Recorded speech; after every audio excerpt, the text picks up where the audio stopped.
Hai, apa kabar semuanya? Semoga kabar Anda baik-baik saja. Terima kasih karena sudah memberikan support dan juga kesetiaan Anda untuk membangun channel Codot Film. Yuk kita lanjutkan alur ceritanya, sambil siapin kopi dan cemilan, setting suara volume full. Gasken. Chapter 120.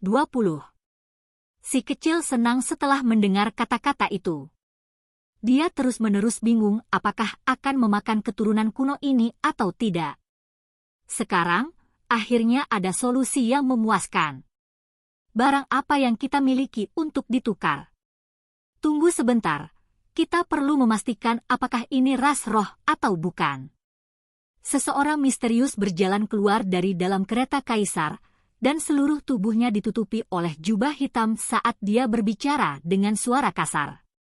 Makhluk ini dari ras roh. Ekspresi beberapa murid dari Heaven Mending Pavilion berubah. Mereka saling memandang, dan tidak bisa menahan perasaan campur aduk secara emosional. Ras roh adalah jenis keturunan archaik. Jumlah mereka sangat sedikit, namun, ras masih memiliki kekuatan yang cukup untuk membuat orang gemetar. Makhluk yang dibunuh oleh murid kecil itu memiliki tubuh yang seluruhnya berwarna perak, dan dia seharusnya memiliki darah kaisar. Ini benar-benar perlombaan roh. Kami bersedia untuk bertukar. Individu berjubah hitam itu lugas. Mereka tidak ditipu, sehingga individu tersebut secara langsung menyatakan minatnya pada makhluk ini. Semua jenius muda tergerak secara emosional. Ada darah roh langka yang diturunkan dari tubuh ras ini. Selama mereka bisa memperbaikinya, maka itu pasti akan membantu mereka dalam pemahaman mereka tentang Dao. Itu benar-benar luar biasa dan supranatural. Ini benar-benar perlombaan roh. Gaun hitam menutupi tubuhnya, dan pria berjubah itu berjalan menuju kereta kaisar, melapor kepada atasannya. Baiklah, tukar dengan Ziun satu hat itu. Suara jernih terdengar, seolah manik-manik dengan berbagai ukuran jatuh di atas piring batu giok, sangat menyenangkan untuk didengarkan. Di sekitarnya, lebih dari 40 jenius secara emosional diaduk. Selain itu, ada beberapa individu di samping kereta kaisar yang segera menyatakan ketidaksetujuan mereka. Hati Ziun jarang diproduksi, dan nilainya mirip dengan spesies kuno. Namun, efek obatnya jauh lebih berlebihan.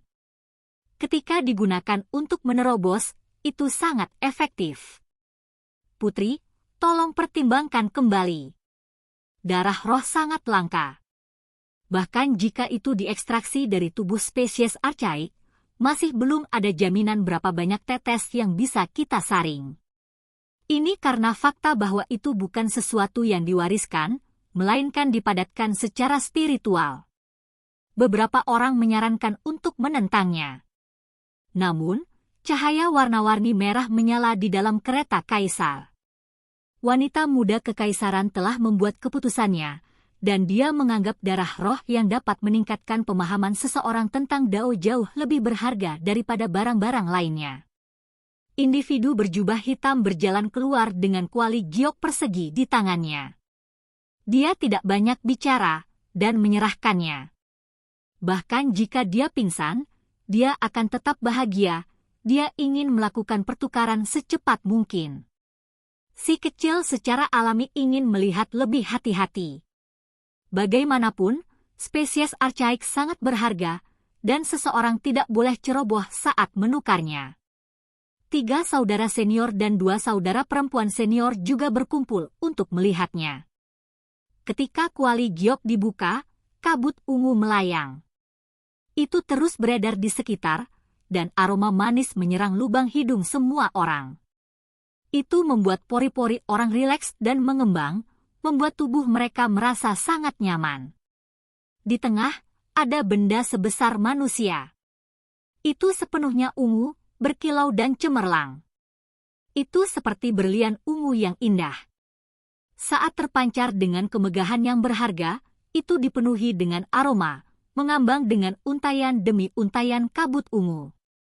Ini tepatnya hati Ziun, dan itu berasal dari keturunan archaik yang kejam. Itu adalah hati, tetapi lebih seperti permata ungu raksasa, cantik dan megah. Lagi pula, itu benar-benar obat yang berharga dan sangat langka.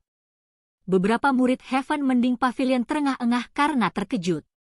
Semua jenius itu mengungkapkan penampilan yang aneh. Mereka secara pribadi menyaksikan pertempuran belum lama ini, dan telah menyaksikan pemenggalan Zion Sable setelah menghabiskan cukup banyak kekuatan. Meskipun makhluk ganas itu dikenal sebagai musang, itu malah diklasifikasikan sebagai burung. Ini karena selain daerah kepala yang menyerupai musang, bagian tubuhnya yang lain memiliki ciri-ciri burung yang garang. Ketika sayapnya terbentang, bahkan pahlawan yang luar biasa pun akan kesulitan menahannya. Itu hanya spesies archaik tunggal, namun meninggalkan kelompok jenius dengan kepala dipukuli dan alis hangus. Jika bukan karena jumlah mereka dan putri kekaisaran secara pribadi mengambil tindakan, kemungkinan besar akan ada korban bencana. Dari sudut pandang tertentu, kekuatan Zion Sable ini bisa dianggap lebih kuat daripada makhluk perak. Sangat disayangkan bahwa ia bertemu dengan sekelompok ahli dan mengembangkan konflik. Tidak buruk. Si kecil sangat puas. Hati ungu ini persis seperti namanya. Awan ungu naik, dan mereka berputar di sekitar area itu. Itu tidak berbau darah, dan sebaliknya, memancarkan gelombang aroma. Di samping kereta kaisar, mata para jenius itu menyala-nyala. Mereka menatap hati itu, dan mereka semua enggan, tidak mau menukarnya. Namun, mereka tidak punya pilihan. Alasan utama mengapa mereka bisa membunuh burung ganas ini adalah karena usaha sang putri. Selain itu, setengah dari orang-orang ini tertarik pada putri kekaisaran, dan setengah lainnya adalah murid negara api. Mereka semua mengagumi putri kecil itu, dan itulah alasan mengapa mereka mengikuti kemana-mana. Setelah putri kekaisaran menyatakan keputusannya, mereka tidak punya pilihan bahkan jika mereka tidak mau. Setelah si kecil menerima kuali giok, dia melihat ke arah kereta kaisar dan berkata, "Putri Junior, saya juga dari Pavilion Mending Surga. Kenapa kamu tidak keluar untuk menemui kakak laki-lakimu?" Kelompok jenius bingung. Anak ini hanya berbicara terlalu banyak omong kosong. Bahkan jika mereka berasal dari sekolah yang sama, berapa banyak yang benar-benar berani berbicara dengan putri kaisar? Tidak ada satu orang pun yang tidak menunjukkan rasa hormat yang ekstrim, dan mereka semua sangat berhati-hati dan pemalu. Bahkan 5 murid Heaven Mending Pavilion merasa agak tidak wajar. Meskipun mereka juga berkultivasi di tanah suci kuno, mereka tidak pernah benar-benar berbicara dengan sang putri. Mereka hanya melihat bayangannya dari kejauhan. Cahaya warna-warni merah menyala, dan tirai yang terbuat dari mutiara dan batu giok didorong ke samping. Seorang wanita muda berjalan keluar dari dalam, dan usianya kira-kira 15 hingga 16 tahun. Dahinya putih berkilau, dan dia memiliki wajah oval. Alis hitamnya melengkung, dan matanya yang besar berkilau seperti kristal. Dia memiliki pancaran spiritualitas di sekelilingnya. Kulitnya seputih salju, dan meskipun dia masih di bawah umur, sosoknya sangat bagus. Itu tidak lebih buruk daripada gadis-gadis berusia 18 atau 19 tahun. Dia lebih tinggi dari teman-temannya, dan saat dia berjalan dengan santai, pinggang kecilnya yang lembut bergoyang ke depan dan ke belakang. Seolah-olah dia adalah ular, dan lekuk tubuhnya sangat elegan. Sosoknya sangat hebat. Kedua kakinya ramping dan lurus, dan saat dia berjalan dengan cara ini, lekuk tubuhnya bergerak ke atas dan ke bawah. Itu anggun dan menyentuh, bahkan membuat gadis berusia 18 dan 19 tahun merasa rendah diri. "Brat, kamu memanggilku apa?" Sudut bibir Huo Ling Er sedikit melengkung. Ekspresinya membawa sedikit ejekan, dan dia berkata, "Ini kecil, namun masih berani mengambil keuntungan dari orang lain. Aku masuk sekolah sebelum kamu, jadi aku seharusnya menjadi kakak laki-lakimu." Selain itu, saya tidak lebih muda dari Anda. Adik perempuan junior, setelah melihat kakak laki-lakimu, kamu masih tidak akan menunjukkan padaku etiket yang benar. Si kecil bertingkah bangga dengan usia dan pengalamannya, mengangkat dagunya saat dia berbicara dengan gadis cantik ini. Semua orang memiliki ekspresi konyol di wajah mereka. Bocah ini benar-benar seperti duri besar. Dia bahkan berani mengambil keuntungan dari sang putri, ini benar-benar tidak takut apapun. Ih! Putri Kaisar Kekaisaran yang paling dicintai memiliki cahaya yang beredar di matanya. Wajah cantiknya yang halus membawa ekspresi terkejut. Dia terus menatap pria kecil itu dan berkata, "Mungkinkah itu benar-benar kamu?" Mendengar sang putri mengatakan hal-hal ini, semua jenius kehabisan kata-kata. Setelah itu, mereka semua menatap wajah kecilnya yang kotor, ingin melihat lebih jelas. Dalam pertarungan yang terjadi belum lama ini, si kecil menggunakan sedikit usaha untuk memenggal kepala makhluk perak itu. Itu membuat kepala dan wajahnya kotor dengan kotoran, menangkap beberapa noda darah. Wajah aslinya akan ditutup-tutupi. Bocah iblis! Tiba-tiba, seseorang berteriak, mengenalinya. Sejak mereka memasuki dunia kecil ini, si kecil telah mengembalikan penampilan aslinya. Dia tidak perlu takut, sebagai hasilnya, seseorang mengenalinya setelah pengamatan yang cermat.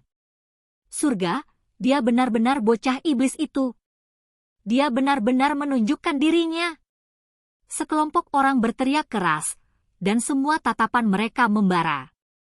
Mereka perlahan berjalan dengan tujuan untuk menangkapnya. Kamu adalah bocah iblis. Seluruh keluargamu adalah anak nakal yang jahat. Si kecil berteriak kembali, dan kemudian mengedipkan matanya yang besar. Dia memancarkan ekspresi kehati-hatian, dan berkata, "Saya memperingatkan kalian. Jangan mendekat, kalau tidak aku akan memakan kalian semua." Di dalam Void God Realm, ada banyak orang yang ingin menangkap bocah iblis itu untuk memukulnya dengan baik. Kelompok pemuda jenius ini secara alami juga terpengaruh. Mereka menggosok kepalan tangan mereka dan menyeka telapak tangan mereka sebagai persiapan untuk mengerumuninya.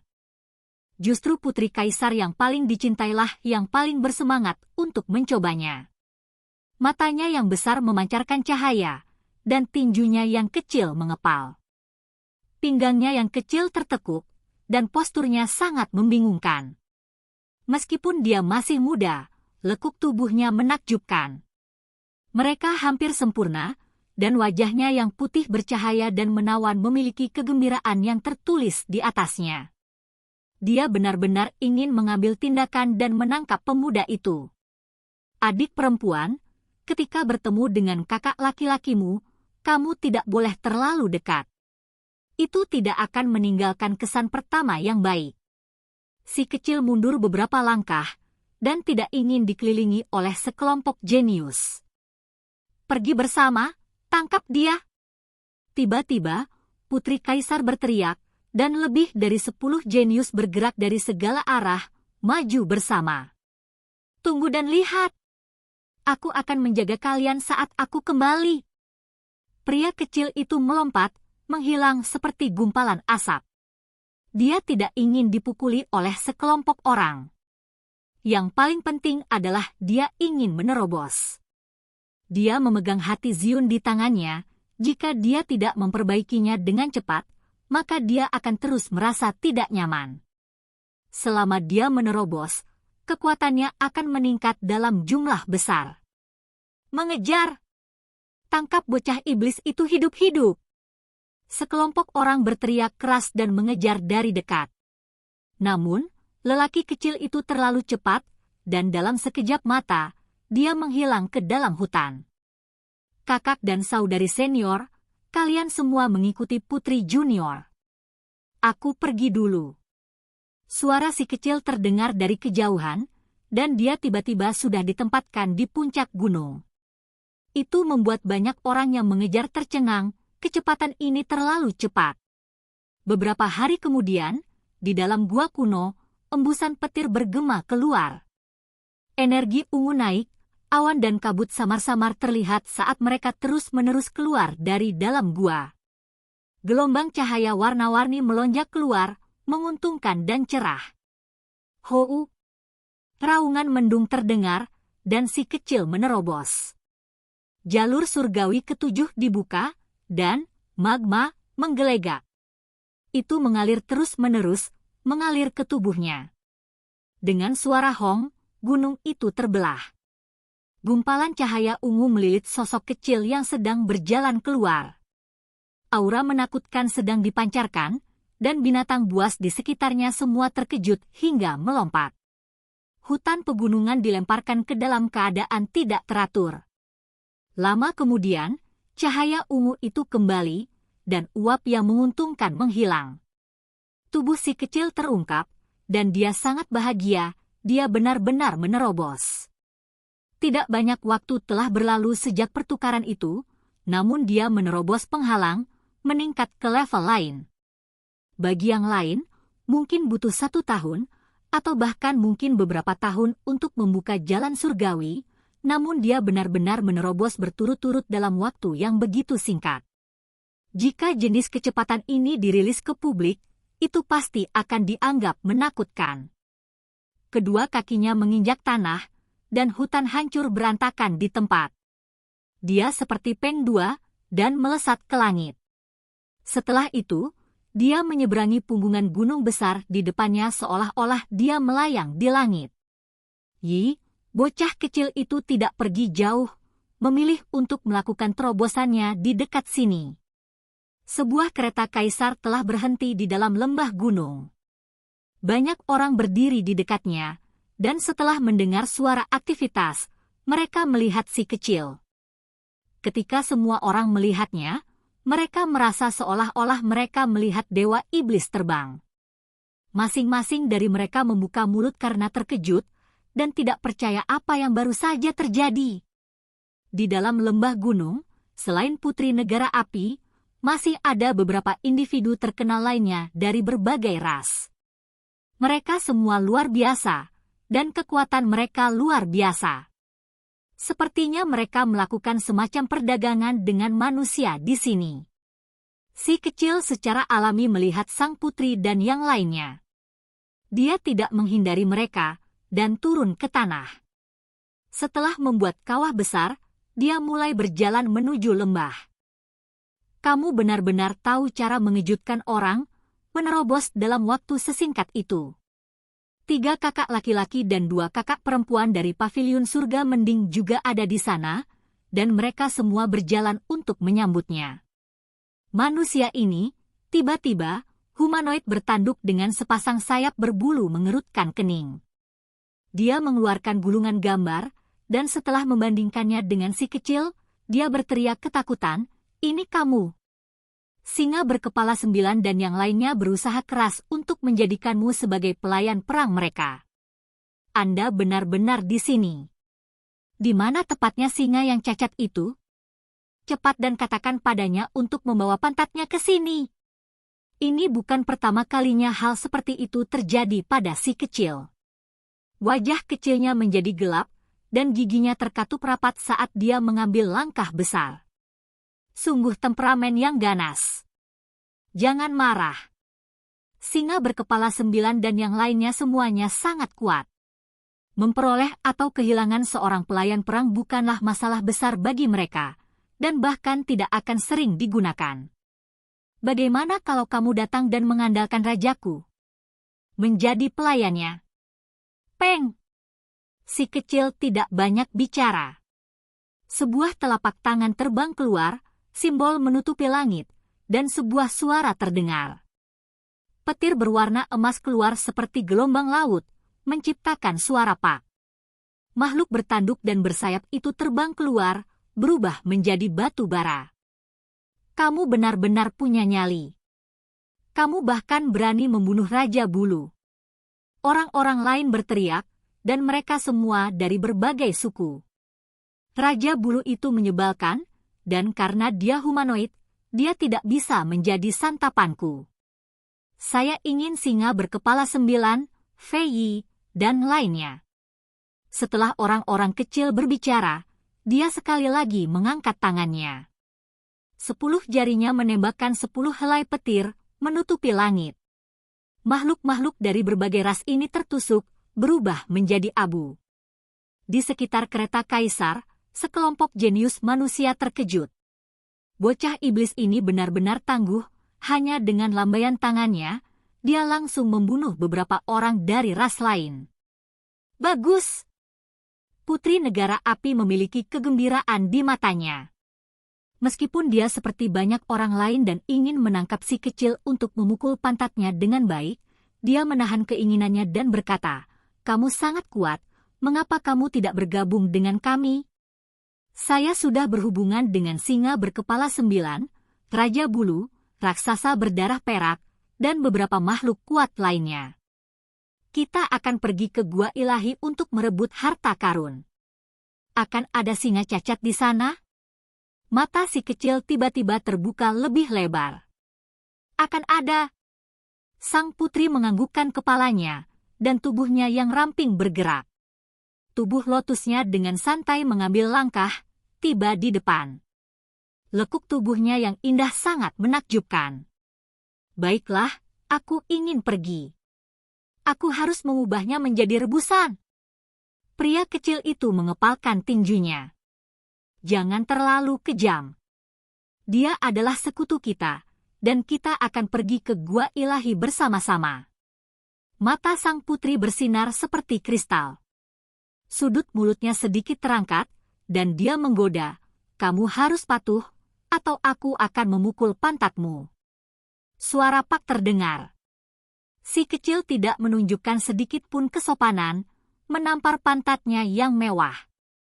Dia mengedipkan matanya yang besar dan bertanya, "Memukul seperti ini? Kamu berani? Pukul saya." Putri Negara Api tercengang. Segera setelah itu, wajahnya yang menawan benar-benar merah, segera memperlihatkan seteguk gigi kecil yang bersinar. Dia menggigit bibir merahnya, dan simbol melonjak di sekujur tubuhnya, memenuhi langit. 1. Secara harfiah berarti awan ungu. 2. Ro. Oke guys, jangan lupa like, comment, share, and subscribe di channel Codot Film. See you next video, peace out and bye-bye.